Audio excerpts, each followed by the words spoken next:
యోహాను రాసిన మొదటి పత్రిక 3వ అధ్యాయం. మనము దేవుని పిల్లలమని పిలువబడినట్లు తండ్రి మనకెట్టి ప్రేమననుగ్రహించెనో చూడుడి. మనము దేవుని పిల్లలమే. ఈ హేతువు చేత లోకము మనలను ఎరుగదు, ఎలయనగా అది ఆయనను ఎరగలేదు. ప్రియులారా, ఇప్పుడు మనము దేవుని పిల్లలమై ఉన్నాము. మనమిక ఏమవుదుమో అది ఇంకా ప్రత్యక్షపరచబడలేదు గాని ఆయన ప్రత్యక్షమైనప్పుడు ఆయన ఉన్నట్లుగానే ఆయనను చూతుము గనక ఆయనను పోలియుందమని ఎరుగుదుము. ఆయన యందు ఈ నిరీక్షణ పెట్టుకొనిన ప్రతి వాడును ఆయన పవిత్రుడయ్యున్నట్టుగా తన్ను పవిత్రునిగా చేసుకొనును. పాపము చేయు ప్రతి వాడును ఆజ్ఞను అతిక్రమించును. ఆజ్ఞాతిక్రమమే పాపములను తీసివేయుటకై ఆయన ప్రత్యక్షమాయనని మీకు తెలియను. ఆయన యందు పాపమేమీయూ లేదు. ఆయన యందు నిలిచియుండు వాడెవడును పాపము చేయడు. పాపము చేయువాడెవడును ఆయనను చూడను లేదు, ఎరగను లేదు. చిన్నపిల్లలారా, ఎవనిని మిమ్మును మోసపరచనీయకుడి. ఆయన నీతిమంతుడయ్యున్నట్టు నీతిని జరిగించు ప్రతివాడును నీతిమంతుడు. అపవాది మొదటి నుండి పాపము చేయుచున్నాడు గనక పాపము చేయువాడు అపవాది సంబంధి. అపవాది యొక్క క్రియలను లయపరచుటకే దేవుని కుమారుడు ప్రత్యక్షమాయెను. దేవుని మూలముగా పుట్టిన ప్రతి వానిలో ఆయన బీజము నిలుచును గనక వాడు పాపము చేయుడు. వాడు దేవుని మూలముగా పుట్టినవాడు గనక పాపము చేయజాలడు. దీనిని బట్టి దేవుని పిల్లలెవరో అపవాది పిల్లలెవరో తేటపడును. నీతిని జరిగించని ప్రతి వాడును తన సహోదరుని ప్రేమింపని ప్రతి వాడును దేవుని సంబంధులు కారు. మనమొకనినొకడు ప్రేమింపవలెననున్నది మొదటి నుండి మీరు వినిన వర్తమానమే గదా.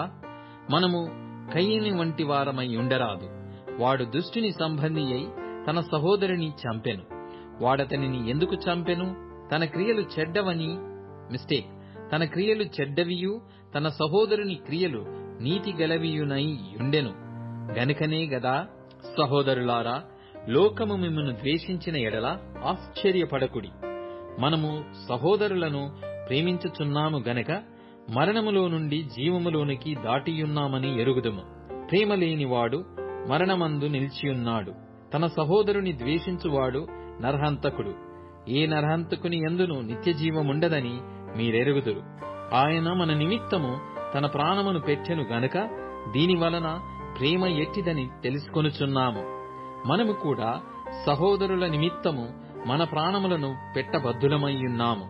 ఈ లోకపు జీవనోపాధి గలవాడయుండి తన సహోదరునికి లేమి కలుగుట చూచియు అతని ఎడల ఎంత మాత్రమును కనికరము చూపని వానియందు దేవుని ప్రేమ ఎలాగు నిలుచును?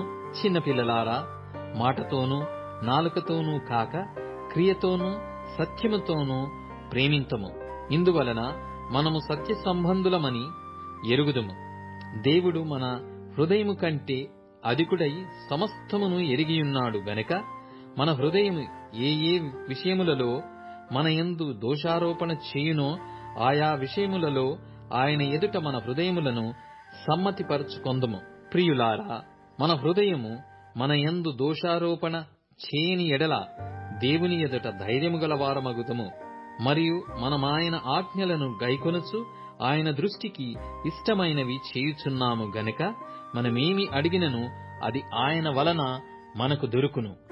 ఆయన ఆజ్ఞ ఏదనగా, ఆయన కుమారుడైన యేసుక్రీస్తు నామమును నమ్ముకొని ఆయన మనకు ఆజ్ఞనిచ్చిన ప్రకారముగా ఒకనినొకడు ప్రేమింప వలెననున్నదియే.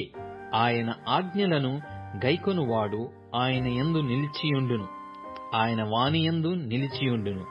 ఆయన మన యందు నిలిచియున్నాడని ఆయన మనకనుగ్రహించిన ఆత్మ మూలముగా తెలుసుకొనుచున్నాము.